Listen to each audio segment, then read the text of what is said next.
Hello guys, क्या हाल चाल। Welcome back to our channel logic.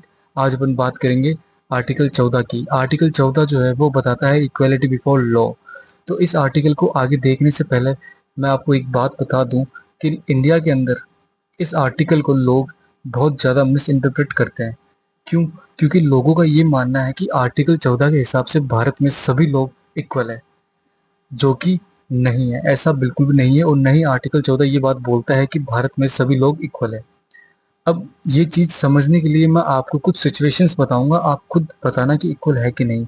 तो पहली सिचुएशन ये है कि मान लो दो स्टूडेंट हैं, वो क्लास में बैठ के चीटिंग कर रहे थे। ठीक है, टीचर ने उनको पकड़ा। उनमें से एक स्टूडेंट जो है वो अमीर फैमिली से आता है, एक स्टूडेंट जो है वो गरीब फैमिली से आता है। तो क्या टीचर इन दोनों को अलग अलग पनिशमेंट देगा कि भाई एक तो अमीर है तो इसको थोड़ी कम पनिशमेंट मिलनी चाहिए, एक गरीब है तो इसको थोड़ी ज्यादा पनिशमेंट मिलनी चाहिए? तो ऐसा तो नहीं है। इसका मतलब इंडिया के अंदर इक्वालिटी है ना, इक्वालिटी। तो चलिए दूसरी सिचुएशन के ऊपर। दूसरी सिचुएशन जो है उसके अंदर क्या होता है कि एक बच्चा जो है वो स्कूटी लेके जा रहा है अपनी कॉलेज।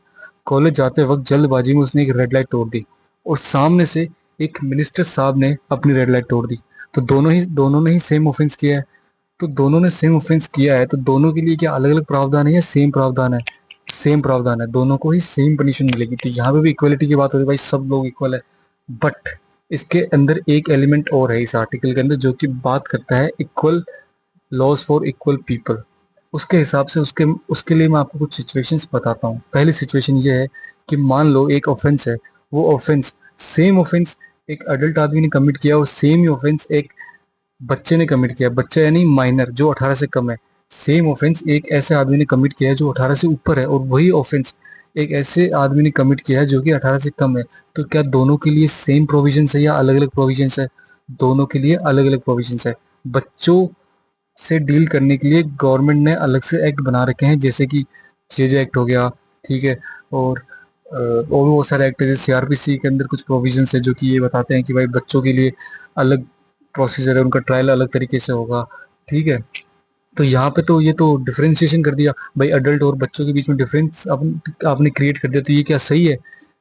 तो ये भाई एकदम सही है, डिफरेंशिएट आप कर सकते हो बट आपकी डिफरेंशिएशन एकदम रीजनेबल होनी चाहिए। तो पहले जो आपको एग्जांपल्स मैंने दिए उनके बीच में उनके अंदर तो अपन बात करेंगे इस भाई सब इक्वल है, तो इक्वल भी है। और जहाँ पे जरूरत है डिफरेंशिएशन करने की वहां पे अपन डिफरेंशिएशन भी कर सकते हैं।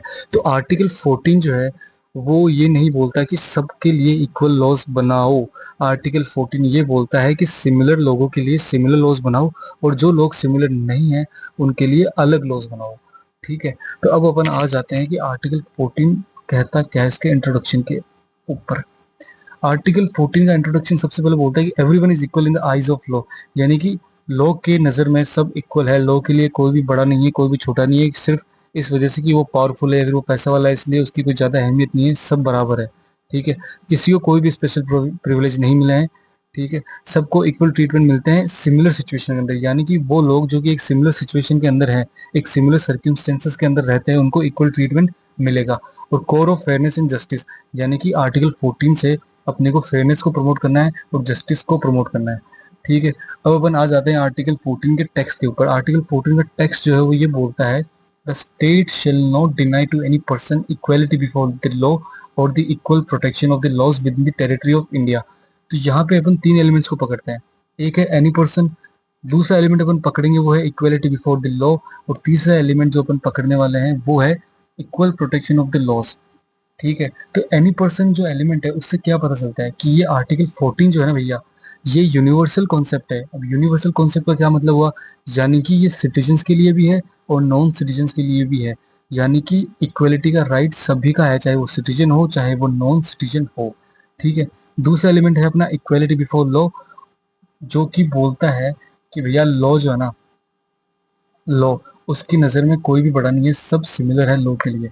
इक्वलिटी बिफोर लॉ अपन ने कहाँ से लिया था? अपन ने इक्वलिटी बिफोर लिया था डाइसी की बुक रूल ऑफ लॉ से।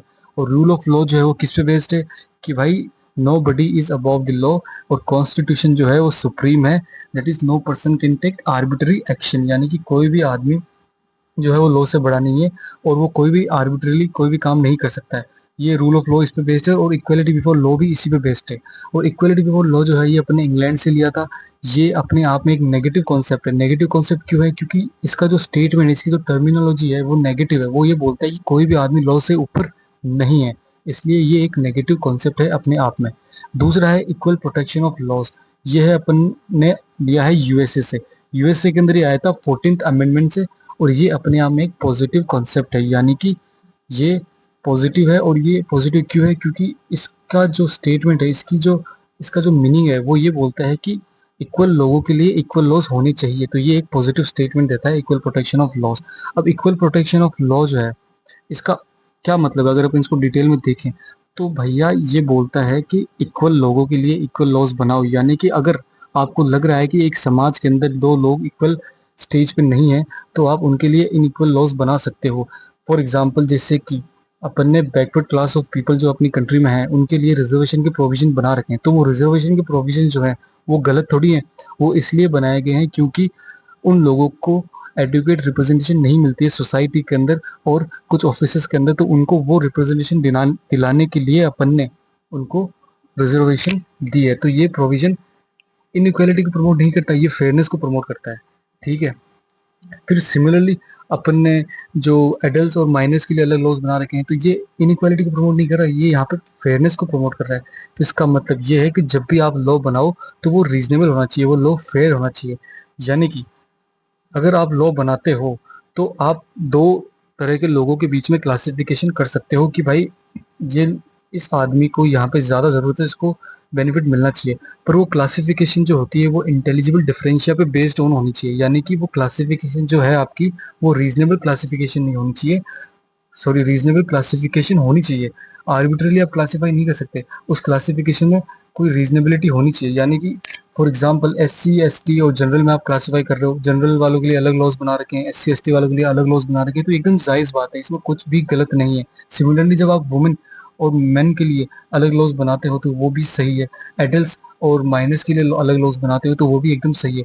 यानी कि आप रीजनेबल क्लासिफिकेशन कर सकते हो, सिमिलर लोगों के लिए सिमिलर रूल्स बना सकते हो, और जो लोग सिमिलर सिचुएशन में नहीं है उनके लिए अलग लॉज बना सकते हो। फॉर एग्जाम्पल, दो आदमी हैं, दो आदमी अगर आप रेस करवाते हो तो उनमें से एक आदमी विकलांग है, एक आदमी एकदम सही है, तो उस केस में तो अगर ये चीज सही है क्या कि भाई इन दोनों को सेम स्टेज से आप दिलवाते हो या फिर सेम आपस में इनमें कंपटीशन करवाते हो? अगर आप इन दोनों में कंपटीशन कराओगे तो सीधी सी बात है जो आदमी सही है पूरी तरह से वही जीतेगा। तो इसलिए अपने को विकलांग इंसान की रेस विकलांग इंसान से ही करवानी पड़ेगी, जिससे पता चले कि भाई यही होती है रीजनेबल क्लासिफिकेशन बेसिकली। ठीक है। फिर इसके जो कोर प्रिंसिपल्स है वो है क्या? यूनिवर्सल एप्लीकेशन, यानी सिटीजन और नॉन सिटीजन पे अप्लाई होता है। वो अपन ने देख लिया भाई, एनी पर्सन में लिखा हुआ है, यानी सिटीजन पे भी अप्लाई होगा और नॉन सिटीजन पे भी ये अप्लाई होगा। फिर वो रूल ऑफ लॉ पे बेस्ड है, तो भाई nobody is above the law. Reasonable classification, यानी कि जब आप क्लासीफाई करो तो वो रीजनेबल होनी चाहिए, इंटेलिजिबल डिफरेंशियल पे बेस्ड होनी चाहिए। यानी कि जिनको वास्तव में जरूरत है उनके लिए आप क्लासीफाई करो, जो लोग वास्तव में सिमिलर सिचुएशन में नहीं है उनके लिए अलग से लॉज बनाओ, और सिमिलर सिचुएशन में जो लोग हैं उनके लिए अलग से लॉज बनाओ। ठीक है। और आर्बिट्रेरीनेस को ये प्रोहिबिट करता है। तो ये इसके कोर प्रिंसिपल्स है। अब इसके बाद इसमें कुछ केस लॉज है जो कि आप देख लेना। ठीक है। ये केस लॉज है, इसमें पहला केस है state of West Bengal versus Anwar Ali Sarkar. इस केस के अंदर ये बोला गया था कि इक्वलिटी बिफोर लॉ और इक्वल प्रोटेक्शन ऑफ लॉ, ये दोनों आपस में कॉन्ट्राडिक्टरी नहीं है, ये आपस में कॉम्प्लीमेंट्री है। ऐसा कभी भी नहीं होगा कि इक्वलिटी बिफोर लॉ को लोग वायलेट कर रहे हैं और equal protection of law unaffected है। यानी कि अगर इक्वलिटी बिफोर लॉ पे इफेक्ट आएगा तो इक्वल प्रोटेक्शन ऑफ लॉ भी अफेक्ट होगा। यानी कि दोनों एक दूसरे के लिए कॉम्प्लीमेंट्री है। दूसरा केस है E P Royappa versus state of Tamil Nadu. इस केस के अंदर ये बोला गया था कि इस केस के अंदर सबसे पहले आर्बिट्रेरीनेस को डिफाइन किया गया था और बोला गया था कि अगर जहाँ पे इक्वेलिटी होती है वहां पे आर्बिट्रेरीनेस अपने आप नहीं होगी। यानी कि इक्वेलिटी जो है वो आर्बिट्रेरीनेस के अपोजिट है। जहाँ पे इक्वेलिटी होगी वहां पे आर्बिट्रेरीनेस नहीं होगी, और जहाँ पे आर्बिट्रेरीनेस होगी वहां पे इक्वेलिटी नहीं होगी। अगला केस अपना है Menaka Gandhi versus Union of India. इस केस के अंदर ये बोला गया था कि जब भी आप क्लासीफाई करते हो, जब भी आप दो क्लास ऑफ पीपल, दो क्लास के बीच में क्लासीफाई करते हो, दो लोगों के बीच में क्लासीफाई करते हो, तो आपकी क्लासिफिकेशन हमेशा रीजनेबल ही होनी चाहिए। फिर अगला केस है Indira Sohoni versus Union of India. इस केस के अंदर बोला गया था कि जब भी आप अमेंडमेंट करते हो तो वो अमेंडमेंट है वो आर्बिट्री नहीं होना चाहिए। अब जब भी आप कॉन्स्टिट्यूशन के अंदर अमेंडमेंट करोगे तो आपको basic structure of the constitution का ध्यान रखना चाहिए और उसके बाद ही आपको अमेंडमेंट करनी चाहिए। आपकी अमेंडमेंट बिल्कुल भी आर्बिट्री नहीं होनी चाहिए। अब प्रैक्टिकल इलस्ट्रेशन की ये है कि जैसे अपने रिजर्वेशन पॉलिसीज बना रखी है, SC ST OBC EWS, इनके लिए अपन ने रिजर्वेशन, इनको अपन ने रिजर्वेशन दे रखी है। तो जो रिजर्वेशन दे रखी है ये भाई ये फेयरनेस को प्रमोट करता है, इनइक्वालिटी को प्रमोट नहीं करता। इनको अपन ने रिजर्वेशन क्यों दी है? क्योंकि इनकी एडुकेट रिप्रेजेंटेशन नहीं है सोसाइटी के अंदर, तो वो रिप्रेजेंटेशन एडुकेट बनाने के लिए अपन ने इनको रिजर्वेशन दी है। दूसरा, जेंडर बेस्ड लॉज अपन ने बना रखे हैं भाई, मैटरनिटी बेनिफिट्स अपन ने दिए हैं औरतों को, मेल और फीमेल के लिए अलग लॉज हैं, जुवेनाइल जस्टिस, माइनर्स को अलग से ट्रीट किया जाता है एडल्ट से, ठीक है, ट्रैफिक लॉ जो है वो सबके लिए इक्वल है, तो ये इक्वलिटी बिफोर लॉ का एग्जाम्पल हो गया। तो आज के लिए बस इतना ही। आई होप आपको समझ में आया होगा, अगर नहीं समझ में आया तो एक बार वापस से सुनना, और थैंक यू।